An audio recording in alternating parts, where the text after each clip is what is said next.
بسم الله الرحمن الرحيم الحمد لله رب العالمين والعاقبة للمتقين والصلاة والسلام على سيد الأنبياء والمرسلين سيدنا محمد وعلى آله وأصحابه أجمعين أما بعد محترم ناظرین و سامعین، السلام علیکم ورحمۃ اللہ وبرکاتہ۔ ناظرین، المرجان میڈیا کے رمضان ٹرانسمیشن میں آپ کا استقبال ہے۔ رمضان ٹرانسمیشن میں روزانہ رات میں رمضان کی راتوں میں قرآن کریم کے ایک ایک پارے کا خلاصہ آپ حضرات کی خدمت میں پیش کیا جا رہا ہے۔ آج رمضان المبارک کی 9ویں رات ہے، 9ویں پارے کا خلاصہ آپ حضرات کے سامنے پیش ہے۔ اس پارے کی شروعات حضرت شعیب علیہ السلام کے واقعے سے ہو رہی ہے، جو واقعہ 8ویں پارے کے اخیر میں شروع ہو چکا تھا۔ اللہ جل شانہ اس میں فرماتے ہیں کہ شعیب علیہ السلام نے جب اپنی قوم کو بری عادتوں سے، خاص کر کے ناپ تول میں کمی سے اور غلط طریقے سے مال کمانے سے جب ان کو روکا تو قوم نے ان سے کہا لَنُخْرِجَنَّكَ يَا شُعَيْبُ وَالَّذِينَ آمَنُوا مَعَكَ مِنْ قَرْيَتِنَا أَوْ لَتَعُودُنَّ فِي مِلَّتِنَا، کہ شعیب ہم تم کو بھی اور تمہارے ساتھ جو ایمان والے ہیں ان سب کو نکال دیں گے، ہم اپنے علاقے سے نکال دیں گے، اپنے دیش سے نکال دیں گے، یا تو تم ہمارے مذہب میں واپس لوٹ آؤ یا ہم تم کو نکال دیں گے۔ شعیب علیہ السلام سمجھاتے رہے، آخر میں یہ لوگ نہیں سمجھے، اللہ جل شانہ نے فَأَخَذَتْهُمُ الرَّجْفَةُ فَأَصْبَحُوا فِي دَارِهِمْ جَاثِمِينَ کر کے ایک زلزلے کے ذریعے سے ان سب کو ہلاک کر دیا اور راتوں رات پوری قوم ہلاک ہو گئی۔ پھر آگے اس بارے میں اللہ جل شانہ فرماتے ہیں وَلَوْ أَنَّ أَهْلَ الْقُرَىٰ آمَنُوا وَاتَّقُوا لَفَتَحْنَا عَلَيْهِمْ بَرَكَاتٍ مِّنَ السَّمَاءِ وَالْأَرْضِ، اگر شہر کے لوگ ایمان لا کر اللہ کی نافرمانی سے بچتے تو ہم ان پر آسمان اور زمین کی برکتوں کے دروازے کھول دیتے۔ اس سے معلوم ہوا کہ اللہ کی فرما برداری کرنا اور گناہوں سے بچنا اس میں آخرت کی کامیابی کے ساتھ ساتھ دنیا میں بھی برکتوں اور نعمتوں کے کھلنے کا سبب ہوتا ہے۔ تو اس لیے دین پر چلنے میں دین کے ساتھ آخرت کے ساتھ دنیا کی کامیابی بھی موجود ہے۔ پھر اس بارے میں اللہ جل شانہ نے کئی رکوع تک حضرت موسیٰ علیہ السلام اور فرعون کا ذکر کیا ہے۔ موسیٰ علیہ السلام کا واقعہ تقریباً ہر پارے میں اللہ جل شانہ نے کسی نہ کسی انداز میں ذکر کیا ہے، اس لیے کہ موسیٰ علیہ السلام کی جو قوم ہے، قوم بنی اسرائیل کا اس امت کے ساتھ بہت زیادہ میچ ہے۔ بنی اسرائیل کی قوم کے اندر وہ تمام عادتیں اور وہ تمام چیزیں موجود ہیں جو اس امت کے اندر پیش آنے والی ہیں۔ اس لیے بنی اسرائیل کی تاریخ اس قرآن کے اندر بہت بیان کی گئی ہے تاکہ یہ امت ان چیزوں سے عبرت حاصل کرے اور اپنے آپ کو اس سے بچائے۔ چنانچہ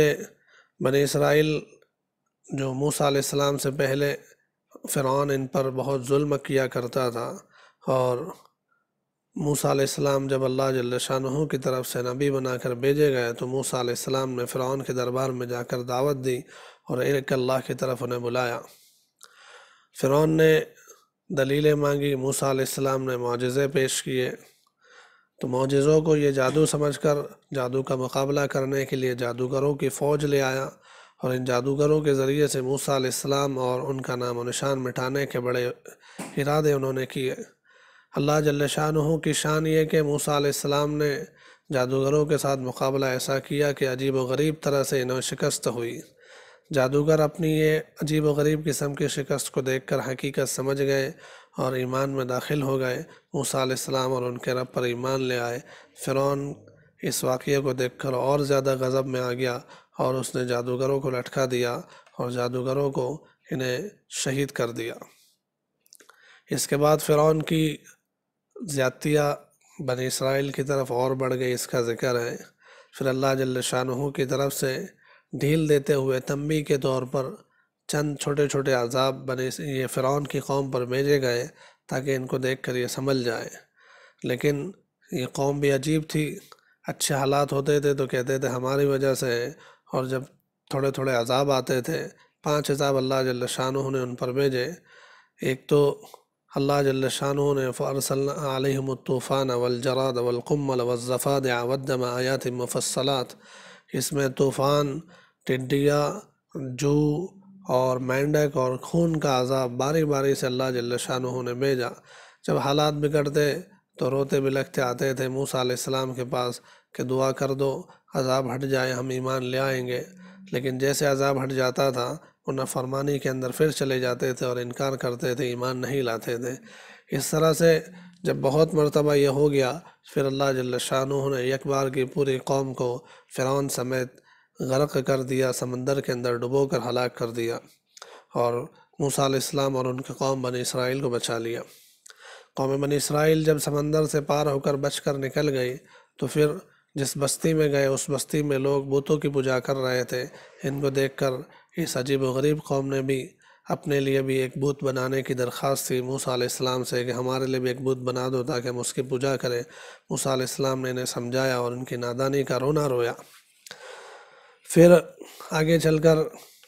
حضرت موسیٰ علیہ نبینا علیہ الصلوۃ والسلام کو اللہ جل شانہ نے طور پر بلایا۔ طور پر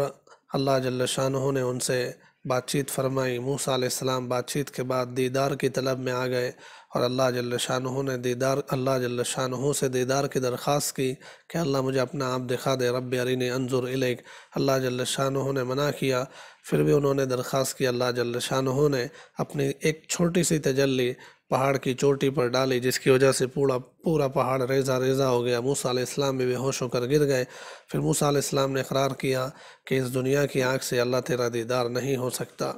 اس کے بعد پھر موسیٰ علیہ السلام کو اللہ جل شانہ کی طرف سے تورات عطا کی گئی، اور تورات لے کر یہ اپنے قوم کے پاس آئے اور قوم کو بتلایا کہ بھئی یہ تورات ہے، اللہ کی کتاب ہے، اس کو مانو۔ قوم نے اس پر بھی انکار کیا اور کہا کہ ہم کیسے کہہ سکتے ہیں، کہ ہم کیسے مان لیں کہ یہ اللہ کی کتاب ہے، ہمیں اس کا پروف دو۔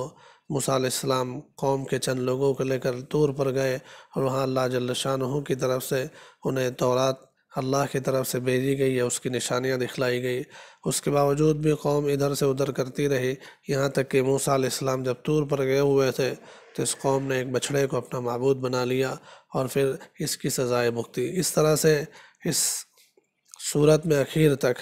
یعنی اس پارے میں بہت سارے رکوع موسیٰ علیہ السلام اور ان کی قوم بنی اسرائیل کی اس طرح کی نافرمانیاں اور ان کی شرارتیں اور ان کی ٹیڑھی فطرت کی طرف اور ان کی کجروی کی طرف اشارہ کرتی ہوئی بہت ساری آیتیں موجود ہیں، اور اس کے ذریعے سے اللہ جل شانہ ہمیں اس میں پیغام دینا چاہتے ہیں کہ جیسے بنی اسرائیل حضرت موسیٰ علیہ السلام کی نافرمانی کرتے ہوئے اور اپنی خواہشات پر، اپنی منمانیوں پر چلتے ہوئے اس طرح سے ناکام اور برباد ہوئی، تو یہ قوم یعنی حضرت محمد صلی اللہ علیہ وسلم کی امت یہ اس طرح سے اپنی خواہشات پر چل کر، اپنی منمانیوں پر چل کر اور غلط قسم کے مطالبات دین پر چلنے میں رکاوٹ بنانے اگر لگ گئی تو یہ قوم بھی ہلاک اور برباد ہو جائے گی۔ اس لیے اس قوم سے عبرت حاصل کرتے ہوئے اس امت کو اپنی فطرت کو صحیح کرتے ہوئے اور اپنی عادتوں کو صحیح بناتے ہوئے صحیح چیزوں پر آنا چاہیے، اس کا یہ میسیج ہے۔ پھر آگے نبی علیہ السلام کو یہ اعلان کروایا گیا، قُلْ يَا أَيُّهَا النَّاسُ إِنِّي رَسُولُ اللَّهِ إِلَيْكُمْ، یہ اعلان کرا دیا گیا کہ اے لوگوں، میں پورے تمام دنیا کے تمام انسانوں کے لیے نبی بنا کر بھیجا گیا ہوں، اور میری باتوں کو مانو، اس کی طرف اشارہ ہے۔ پھر اس صورت اس پارے کے اندر آگے اللہ جل شانہ نے عالم ارواح میں جو اللہ جل شانہ نے تمام انسانوں کی روحوں سے جو مکالمہ کیا تھا اس کا ذکر ہے۔ وَإِذَا أَخَذَ رَبُّكَ مِن بَنِي آدَمَ مِن ظُهُورِهِمْ ذُرِّيَّتَهُمْ وَأَشْهَدَهُمْ عَلَىٰ أَنفُسِهِمْ أَلَسْتُ بِرَبِّكُمْ قَالُوا بَلَىٰ شَهِدْنَا أَن تَقُولُوا يَوْمَ الْقِيَامَةِ إِنَّا كُنَّا عَنْ هَٰذَا غَافِلِينَ، یعنی اللہ جل شانہ نے تمام روحوں کو جمع کر کے ان سے اپنا آپ دکھلا کر ان سے یہ عہد لیا تھا کہ الست بربکم، کیا میں تمہارا رب نہیں ہوں؟ تو اس وقت تمام روحوں نے اقرار کیا تھا کہ بے شک یہ اللہ اب ہمارے رب ہیں۔ لیکن پھر دنیا کے اندر آ کر، دنیا کے حالات کو دیکھ کر اور دنیا کی چکا چوند کر دینے والی چیزوں کو دیکھ کر لوگ رب کو بھولنا شروع ہوئے، خواہشات کے پیچھے چلنے لگے اور غلط چیزوں کے پیچھے دوڑنے لگے۔ تو اللہ جل شانہ کی طرف سے یہ الستو کا جو عہد تھا، یہ ہر انسان کی فطرت کے اندر، ہر انسان کی ضمیر اور خمیر کے اندر یہ بات ڈالی گئی ہے کہ رب کی طرف لپکنا اور رب کی طرف آ جانا کہ ان کے لیے آسان ہے۔ جب بھی کسی بھی انسان کے ساتھ آپ رب کے حوالے سے بات کریں اور رب کی قدرت اور اس کی نشانیاں اس آدمی کے لیول کے حساب سے، اس آدمی کی ذہنی سطح کے اعتبار سے اس کے سامنے ذکر کریں، تو ضرور وہ رب کی طرف کچھ نہ کچھ لپکے گا اور اس کا دل اللہ کی طرف سے مائل ہونے کے بغیر نہیں رہے گا۔ اس کا ان آیتوں میں ذکر ہے۔ پھر وَلِلَّهِ الْأَسْمَاءُ الْحُسْنَى فَادْعُوهُ بِهَا، آگے ایک آیت میں اللہ جل شانہ نے ذکر کیا کہ اللہ جل شانہ کے بہت اچھے اچھے نام ہیں، ان ناموں کے ذریعے سے اللہ جل شانہ کو پکارو، یعنی دعائیں جب مانگو تو دعاؤں کے اندر بھی اللہ کے ناموں کے ذریعے سے مانگو۔ جس نام کے اندر جس صفت کا ذکر کیا گیا ہے اس صفت کے ذریعے سے اللہ کے سامنے دعا مانگنی چاہیے۔ جیسے یا رحیم، ہم پر رحم فرما، تو رحیم کے اندر رحمت کا ذکر ہے تو اس کے ساتھ رحمت کی دعا ہونی چاہیے۔ یا رزاق، ہمیں رزق عطا فرما، رزاق کے اندر روزی کی بات ہے تو روزی کی دعا رزاق کے نام کے ساتھ مانگنی چاہیے۔ اس طرح سے تمام اسماء حسنہ کی بات ہے۔ پھر آگے فرمایا وَذَرِ الَّذِينَ يُلْحِدُونَ فِي أَسْمَائِهِ، کہ ان ناموں کے اندر ٹیڑھا پن اختیار نہ کرو، ٹیڑھا پن اختیار کرنے سے بچو، یعنی اللہ کے نام کا غلط استعمال نہ کرو۔ اللہ کے نام کا غلط استعمال کی بہت ساری شکلیں اور صورتیں ہو سکتی ہے۔ ایک تو یہ ہے کہ تم دیوی دیوتاؤں کو اللہ کے نام نہ دو، اللہ کے جو صفاتی نام ہے مشرکین مکہ کی عادت تھی اور آج کے یہاں کے ہمارے ہندوؤں کی بھی عادت ہے کہ جیسے علم اور نالج کے لیے سرسوتی کو دیوی بنا دیا گیا، یعنی علم کی صفت جو علیم اللہ کی صفت ہے وہ سرسوتی کو دے دی، اللہ کا نام غیر اللہ کے لیے استعمال کر لیا۔ اسی طرح سے حفاظت اور طاقت دینے کی جو بات ہے، اور جس کو ذو القوہ کا ہم اللہ کا نام لے سکتے ہیں، حفیظ کا نام لے سکتے ہیں، وہ درگا ماں کو دے دیا۔ اس طرح کی بہت ساری باتیں ہیں۔ تو اللہ کے نام کو اس طرح سے ٹیڑھے پن کے ساتھ استعمال کرنے سے بچایا گیا ہے۔ بہت ساری شکلیں اس کی ہو سکتی ہے۔ ایک شکل یہ بھی ہے اس کی کہ جن لوگوں کے نام اللہ کی صفات کے ساتھ جڑے ہوئے ہیں، جیسے عبد الرحمن ہے، عبد الرزاق ہے، ان لوگوں کے نام کو عبد کے بغیر صرف رحمان کہنا، صرف رزاق کہنا، یہ بھی اللہ کے ناموں کو غلط طریقے پر استعمال کرنے میں شامل ہے۔ اس لیے ایسے لوگوں کو ان کو پورے نام کے ساتھ بلانا چاہیے، رحمان اور رزاق کہنا جائز نہیں ہے، گناہ ہے۔ پھر آگے اس صورت کے اندر اللہ جل شانہ نے ایک آیت اور ذکر فرمائی کہ وَإِذَا قُرِئَ الْقُرْآنُ فَاسْتَمِعُوا لَهُ وَأَنصِتُوا لَعَلَّكُمْ تُرْحَمُونَ، کہ جب قرآن کریم کی تلاوت کی جائے تو اس وقت دھیان کے ساتھ سنو اور خاموش رہو، اس کی وجہ سے تم پر رحم کیا جائے گا۔ یعنی قرآن کریم کی تلاوت کے وقت کے آداب ذکر کیے جا رہے ہیں کہ جب مجلس تلاوت لگی ہوئی ہو تو اس وقت بہت دھیان کے ساتھ، توجہ کے ساتھ قرآن کریم کو سننا چاہیے اور اپنے اعتبار سے پوری خاموشی کا مظاہرہ کرنا چاہیے، اس سے رحمتیں نازل ہوتی ہیں۔ عام طور سے ہم لوگ قرآن کریم کی تلاوت کے وقت، چاہے تلاوت مائک میں ہو رہی ہو، مجلس میں ہو رہی ہو، موبائل میں ہو رہی ہو، اکثر ہماری غفلتیں ہوتی ہیں کہ قرآن کی تلاوت کو ہم نہ دھیان سے سنتے ہیں نہ خاموش رہتے ہیں۔ تو اس آیت میں اس کی طرف اشارہ کیا گیا ہے کہ ہمیں اس میں دھیان اور توجہ دینا ہے۔ پھر یہ سورہ اعراف پوری ہوئی، اس کے بعد سورہ انفال شروع ہوتی ہے اس پارے کے اندر اخیر کے رکوع میں۔ انفال جو ہے، لفظ انفال یہ نفل کی جمع ہے۔ نفل کہتے ہیں زیادتی کو، جیسے ہم نفل نماز جو ہوتی ہے فرائض سے زیادہ ہوتی ہے اس لیے اس کو ہم نفل نماز کہتے ہیں، اس کی جمع نوافل بھی ہے، ایسے اس کی ایک جمع انفال بھی ہے۔ یہاں نفل مال غنیمت کے معنی میں مراد لیا گیا ہے۔ مال غنیمت جو ملتا تھا جنگوں کے بعد وہ بھی ایک زیادہ مال ہوتا تھا، اس لیے اس کو انفال کہتے ہیں۔ اس صورت کے اندر شروع کی آیتوں میں تو مال غنیمت کا ذکر ہے کہ جو مال غنیمت ملتا تھا اس کو کس طرح سے تقسیم کیا جائے گا، اس کے ایک لمبے چوڑے اسلامی قوانین ہیں جو قرآن کی آیتوں میں، حدیثوں میں اور فقہ کی کتابوں میں موجود ہیں، جو اپنے موقع پر علماء کرام سے معلوم کیے جا سکتے ہیں۔ اس صورت کے اندر آگے چل کر اللہ جل شانہ نے ایمان والوں کی صفات بیان کی۔ انما المؤمنون الذین اذا ذکر اللہ وجلت قلوبهم واذا تلیت علیہم آیاتہ زادتہم ایمانا وعلی ربہم یتوکلون الذین یقیمون الصلاة ومما رزقناہم یؤمنون ومما رزقناہم ينفقون اولئک هم المؤمنون حقا لهم درجات عند ربهم ومغفرۃ ورزق کریم۔ یعنی ایمان والوں کے بہت بہترین صفات ذکر کیے گئے ہیں کہ ایمان والے وہ ہوتے ہیں کہ جب اللہ کا نام لیا جاتا ہے، اذا ذکر اللہ وجلت قلوبهم، تو ان کے دل اللہ کا نام سن کر ہی دہل جاتے ہیں، ڈر جاتے ہیں۔ واذا تلیت علیہم آیاتہ زادتہم ایمانا، جب اللہ کی نشانیاں ان کے سامنے بیان کی جاتی ہیں تو پھر ان کے ایمان اس سے بڑھ جاتے ہیں، اور یہ لوگ ایمانی صفات کے اندر الذین یقیمون الصلاۃ، کہ لوگ نمازوں کو قائم کرتے ہیں، اللہ کے دیے ہوئے رزق میں سے اللہ کے نام پر خرچ کرتے ہیں، اولئک هم المؤمنون حقا، جو ایمانی صفات کے ساتھ جو لوگ موجود ہیں وہی صحیح ایمان والے ہیں۔ یعنی ایمان والے صرف کہنے سے ایمان والے نہیں ہوتے، ان آیتوں کا یہ پیغام اور میسیج ہے کہ ایمان والے صفات کے ساتھ ایمان والے بنتے ہیں۔ لہم درجات عند ربہم ومغفرۃ ورزق کریم، جو صفات والے ایمان والے ہیں ان کے لیے ان کے رب کی طرف بہت بڑے بڑے درجات ہیں، اور ان کے رب کی طرف سے ان کے لیے بہترین قسم کا عزت والا رزق اور روزی بھی موجود ہے۔ پھر آگے آیاتوں میں وَإِذْ يَعِدُكُمُ اللَّهُ إِحْدَى الطَّائِفَتَيْنِ أَنَّهَا لَكُمْ وَتَوَدُّونَ أَنَّ غَيْرَ ذَاتِ الشَّوْكَةِ تَكُونُ لَكُمْ، یہاں سے غزوہ بدر کا ذکر ہے۔ غزوہ بدر کے اندر جو اللہ جل شانہ کی طرف سے مدد آئی تھی اور جو ایمان والوں کا جو حال ہوا تھا اس کے کچھ اشارے اور کچھ تفصیل موجود ہے۔ پھر آگے اسی بارے میں یا ایھا الذین آمنوا استجیبوا للہ وللرسول اذا دعاکم لما یحییکم، کہ ایمان والو جب اللہ اور اس کے رسول کے لیے تمہیں بلایا جائے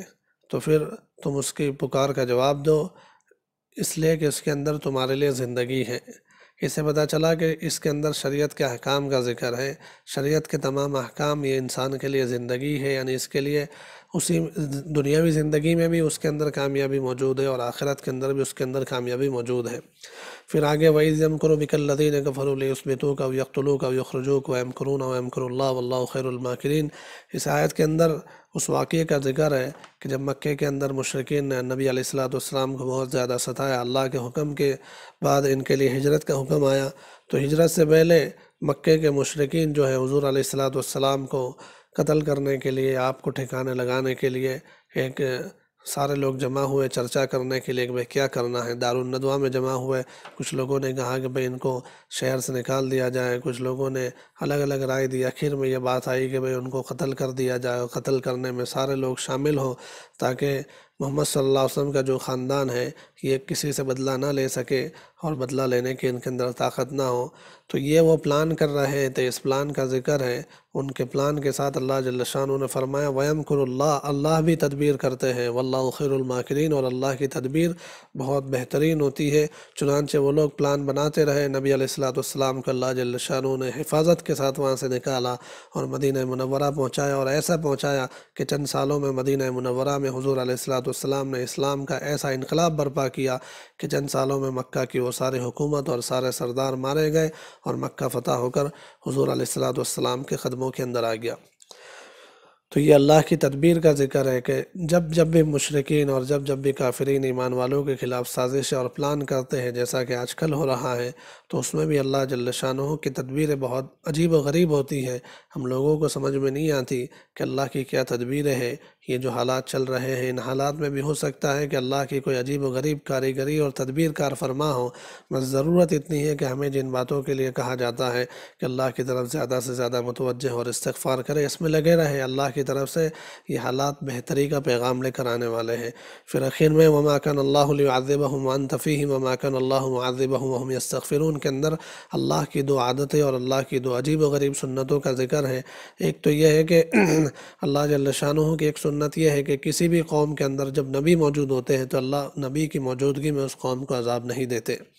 اور دوسری اللہ کی سنت یہ ہے کہ جو بھی قوم استغفار کرتی رہتی ہے، اللہ سے معافیاں مانگتی رہتی ہے، اس قوم کو اللہ جل شانہ عذاب میں مبتلا نہیں فرماتے۔ نبی تو اب موجود نہیں ہے، نبیوں کا سلسلہ مکمل ہو گیا ہے، اب ہمارے لیے موجود ہے کہ ہم استغفار کرتے رہے تو اللہ کے عذاب سے محفوظ رہیں گے۔ آخر میں وَاعْلَمُوا أَنَّ اللَّهَ مَوْلَاكُمْ نِعْمَ الْمَوْلَى وَنِعْمَ النَّصِيرُ کے ذریعے سے اللہ جل شانہ نے بتلا دیا کہ تمہارا کارساز اور تمہارا مولا اور ساری چیزوں کا کرنے والا اللہ جل شانہ ہے، وہ بہترین مولا ہے اور وہی بہترین مددگار بھی ہے۔ تو اس لیے ہمیں ہر حال میں اللہ جل شانہ کی طرف متوجہ ہونے کی ضرورت ہے۔ یہ 90 پارے کا خلاصہ تھا۔ اللہ جل شانہ اس میں دیے گئے پیغامات پر ہمیں عمل کرنے کی توفیق نصیب فرمائے۔ وما علینا الا البلاغ۔